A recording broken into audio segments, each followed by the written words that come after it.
Okay.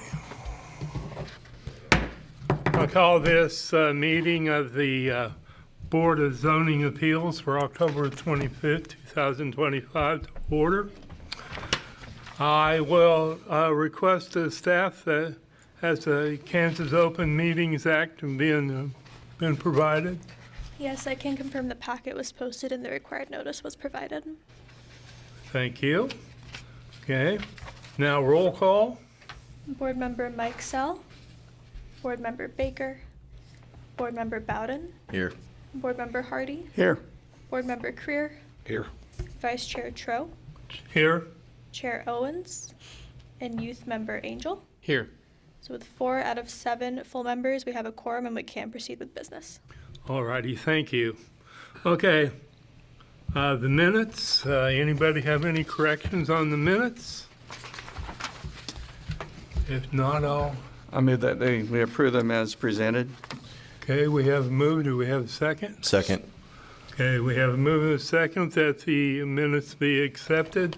All those in favor, say aye. Aye. Aye. All those opposed?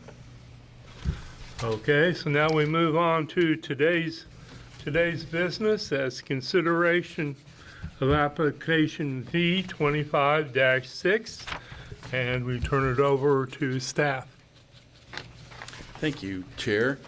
This application has been filed by Megan Schaefer with Lumineo Signs on behalf of Marymount Properties and JRI Enterprises. And the location is the former Marymount School property. And the application involves a proposed sign. It would be a ground sign that would be 5.5 feet tall and a little over 5.5 feet wide for around 26 square feet. And the sign is being proposed to have a setback that is non-conforming to the University District regulations. So I'm going to show you real quick kind of the context of the area and the surrounding properties, and we can get into the details of the application. So the Marymount property is U District. The property to the north of it is the Salina Country Club property, and it's zoned A1. The property directly to the west is the Kansas Highway Patrol Training Facility property, and to the east you have some residential housing. To the south you have the Catholic Diocese Cemetery, and then some housing as well further down the road down Iron Street here. So the reason that the applicant is proposing a front yard setback for the sign is because the University District requires a 10-foot setback from the property line. And when a survey was produced for the site, it was determined that a 10-foot setback would put the sign squarely in the driveway. So there's an existing driveway here. So if we look at the aerial photography, you can see that the main entrance into the Marymount property is off of Iron, and the condos and operations within the Marymount building, there's an underground parking garage that has an access drive with some surface parking as well. And the sign, if the 10-foot setback were adhered to, would put the sign in the middle of the driving aisle, which would obviously create a traffic hazard.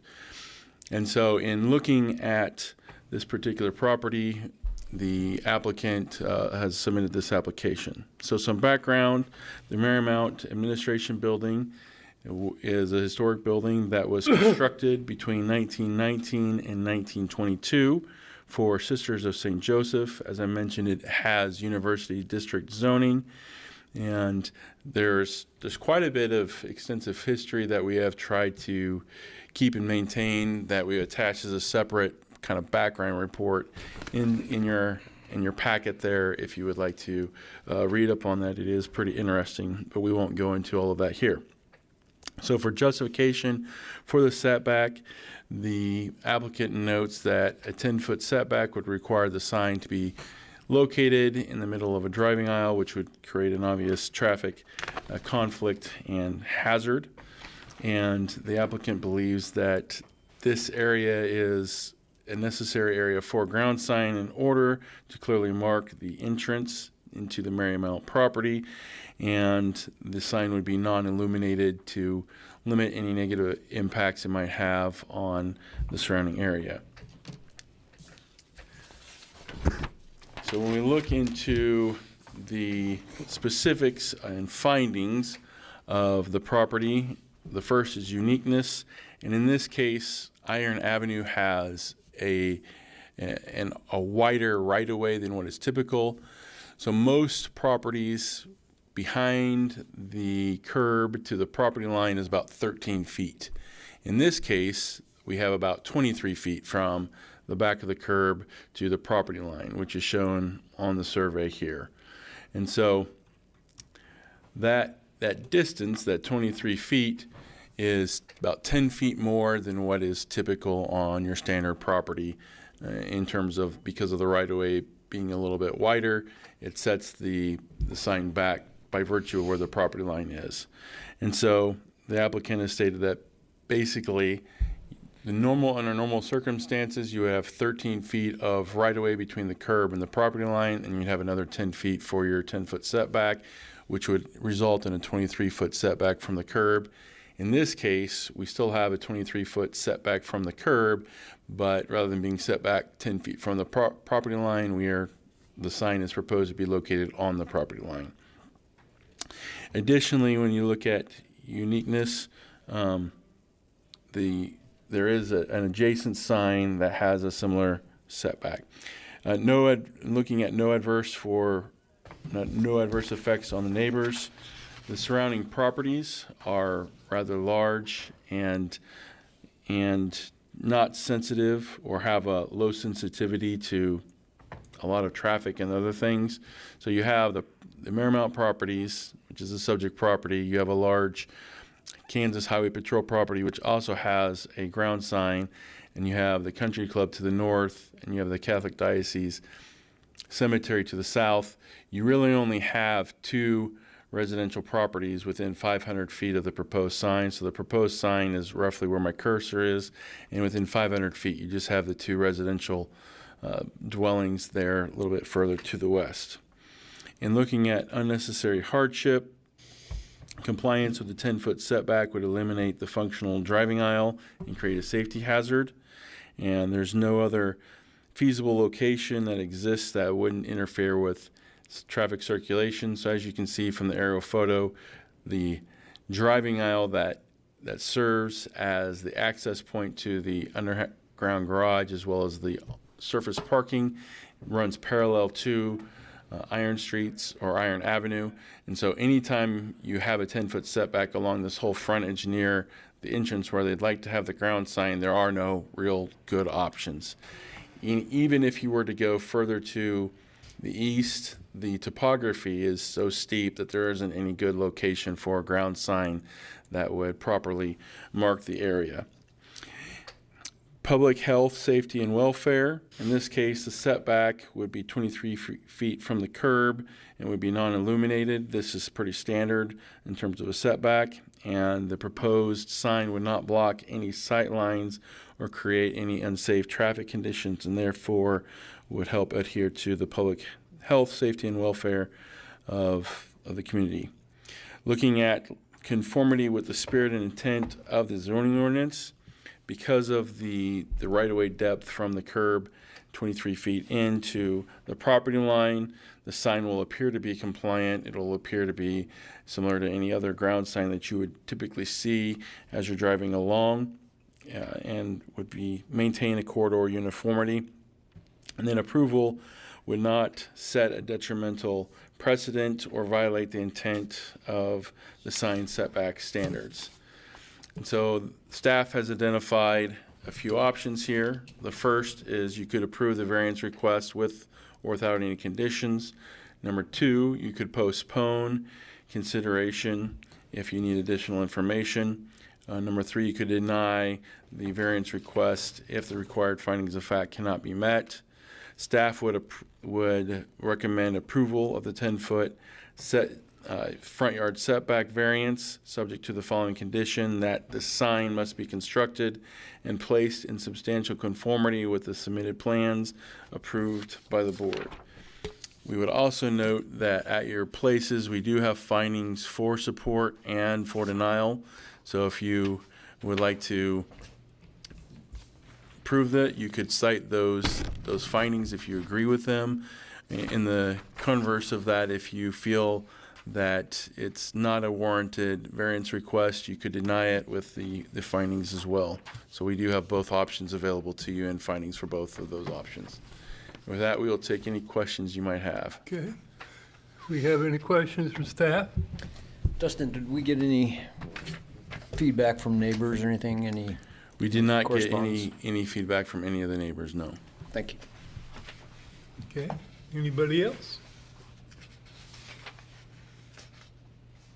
Okay, we'll call. Yes, it's your turn. Oh, I'm Megan Schaefer. I'm with Lumineo Signs, and I was just here if you had any questions to Okay. ask about the You placement. have or- nothing you want to say, first of all? No, I'm just here in case you have questions. Okay. Any questions for Megan? Go ahead. I was just curious to the coloring, if it would disturb the environment at all. That was the only thing I was thinking about. It is like a heavy black, and that was the only thing I was looking at. I don't think so, but it's kind of art is in the eye of the beholder. I don't know. I think she just wanted to go black, white, keep it simple and crisp, and just identify that driveway as the main, so that they don't go in the other driveway. They want to catch that driveway. So, which is also why we didn't try it farther down the road. Typography, also, like if it was just to note the property as, hey, we're JRI, but we want to note that that's the driveway to go in that they want them to use. So, Is it preferred that they park in the lot next to the sign? no, Or it's up? up. They want to get them to turn and go up. There is a back entrance, but it's not the one they want them to use, and it's easier for them to see. That's where we're going, because it's all the other offices are up above, so. Okay. Anybody else? Okay, thank you. I'll bring it into the board. Any discussion, comments? I will note for the record that we do not have anyone from the public online, and so anyone from the public who's interested on speaking on this topic would be in the room. Okay. Anybody else out there want to speak? No? Okay. Okay. What do you all think? What do you want to do with this? I'll move that we approve application number V25-6 with the stipulation that construction and placement of the proposed ground sign shall substantially conform with the plan submitted to and approved by the Board of Zoning Appeals. I'd second that motion. Okay. I got a move and a second that we approve application V25-6 with the comments that Mr. Hardy had. Okay, do we have any comments before we vote? No? Okay, all those in favor say aye. Aye. All those opposed? Okay. You got your sign. All righty. Thank you for your time. Keep- Bring in for one thing. Administrative items, you say we got none? Yeah, we don't have any unfinished business or administrative items. We would welcome youth member Angel to the board at his first meeting, and then board member Mike Sell as well. He was appointed by the Planning Commission and was appointed by the City Commission at their last meeting. So we welcome both of them to the Board of Zoning Appeals, and thank you for serving. So. I'll try not to make it late next time. All right, well, anybody want to speak? No? Okay. Well, I guess I'll entertain a motion to get out of here then. I'd make that motion. Second. Okay, it's been moved and seconded that we adjourn. All those in favor say aye. Aye. All those opposed? Be gone. That was tough.